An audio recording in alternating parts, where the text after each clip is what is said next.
We all have things that we're waiting for, a dream to come to pass, problem to turn around, or to meet the right person.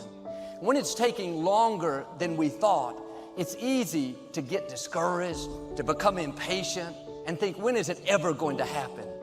But sometimes it's not happening because we're not prepared for what God has prepared. You're ready for what you have in mind, but if you could see what God has in mind, you would realize you couldn't handle it right now. You need more time to grow, to develop, to gain experience. We live in a culture and a society where we can get things instantly, and so we are just naturally groomed to not wait, to want things very quickly. And this can be a problem and a struggle when it comes to our faith. The reality is waiting is a part of life. It's a part of growth. It's a part of our progression. It is a key component to you becoming everything God's created you to be and for you to fulfill God's plan for your life. And the scripture says, let patience have its perfect work.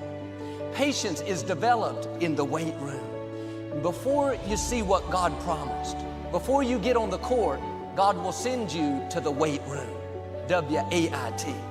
You may not like it. You don't see anything happening. Other people are in the game, making progress. You're stuck waiting. But that time in the weight room is critical.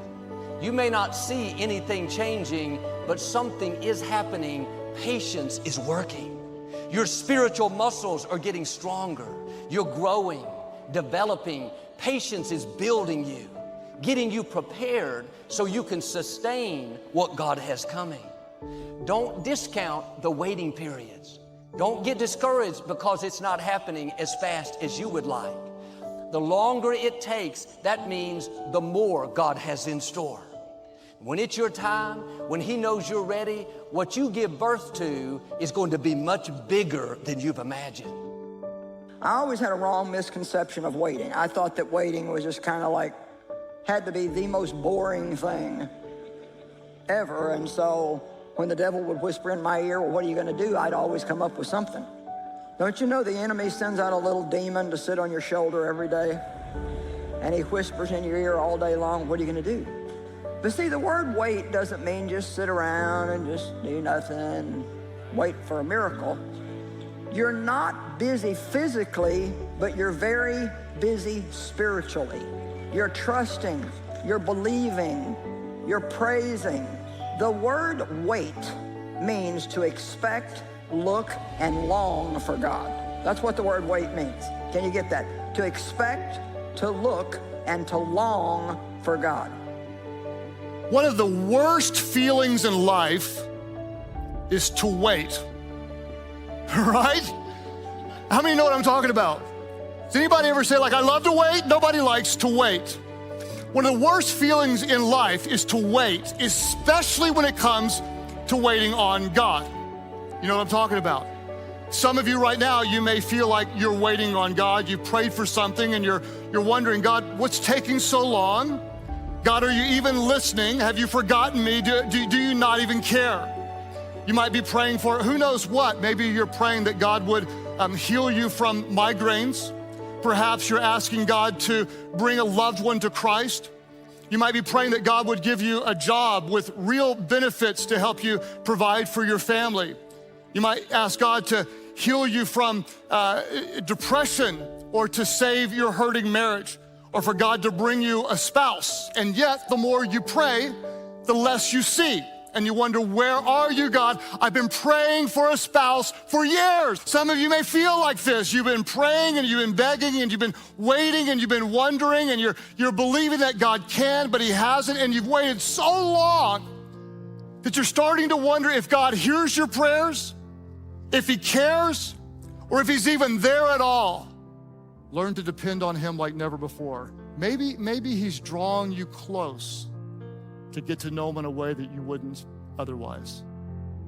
Don't waste the waiting. Man, have any of you noticed that Jesus takes His good old time? He doesn't seem to be in a hurry about anything. And here's the danger. When you've been waiting a long time and you don't feel like anything is happening and it doesn't look like anything is happening, that's when we are very tempted to start sliding back. Come on now. Oh, you were full of fire when you first released your faith for that breakthrough. Bless God, I'm going to get victory over this. I'm going to confess the word, study, and do everything that I know I'm supposed to do. And then a year went by, and a couple of years went by, and maybe 5 or 6 years have gone by, and the devil's saying, that don't work. That don't work. You might as well you're just wasting your time. Boy, that's when you got to be careful, because that's where the battle is really won or lost. Hebrews says you have need of patience so you can receive the promises. We know we need to have faith. We know we need to believe. Those things seem obvious. But this says we need patience if we're going to see promises come to pass. Maybe you've been praying, believing, being your best, but you don't see anything changing. You're tempted to live stressed. Have a new perspective. You're in the weight room. You're not missing out. You're not falling behind. God has you right where He wants you. That promise is right on schedule. Now do your part and wait with a good attitude, not upset, complaining. When is it ever going to happen? No, turn it around. Father, thank you that what you started in my life, you will finish. Thank you that what you promised is on the way. If you will wait with the right attitude, after patience has done its work, you're going to see promises come to pass. So what or who are you waiting on in this season of your life?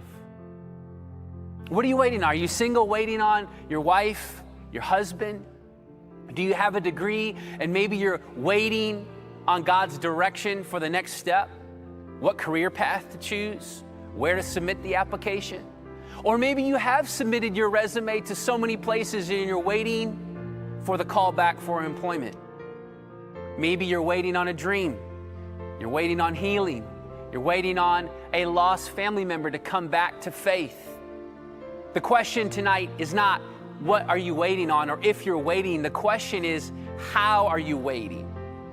Oftentimes in life, there are seasons that we go through as believers where it feels like we're in one of these holding patterns. We're waiting. We have an idea of our dream. We're holding on to a promise. For some of you, it's almost like you can see it. It's right there. I mean, you're ready to arrive, but it's almost like you're in this holding pattern. You may not even be able to hear God's audible voice telling you why you're waiting or why you're in this holding pattern.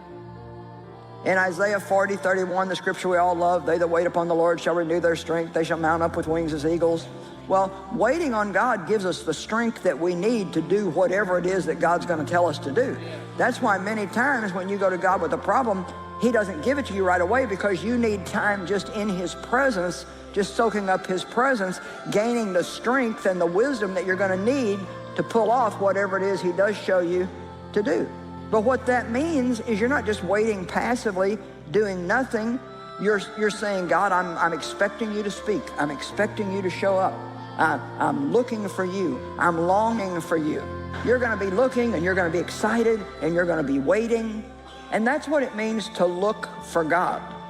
We expect. You know, the word hope, I love the word hope. I wrote a whole book called Get Your Hopes Up. I call it my happy book. And to hope means to expect that at any moment something amazing is going to happen in your life. When you wait on God, He acts on your behalf. When you wait on God, He moves on behalf of you. He responds, He initiates, He interrupts. No eye has seen, no ear has heard, no one has conceived the goodness, the power, the grace, the glory of the God who acts on behalf of those who wait on Him. God's ways are always good. His timing is always perfect. You can trust Him. He's not ignoring you. He hasn't forgotten you. He loves you. He cares about you. He is always good. Our God knows the cries of your heart. Just because He feels silent doesn't mean God is absent.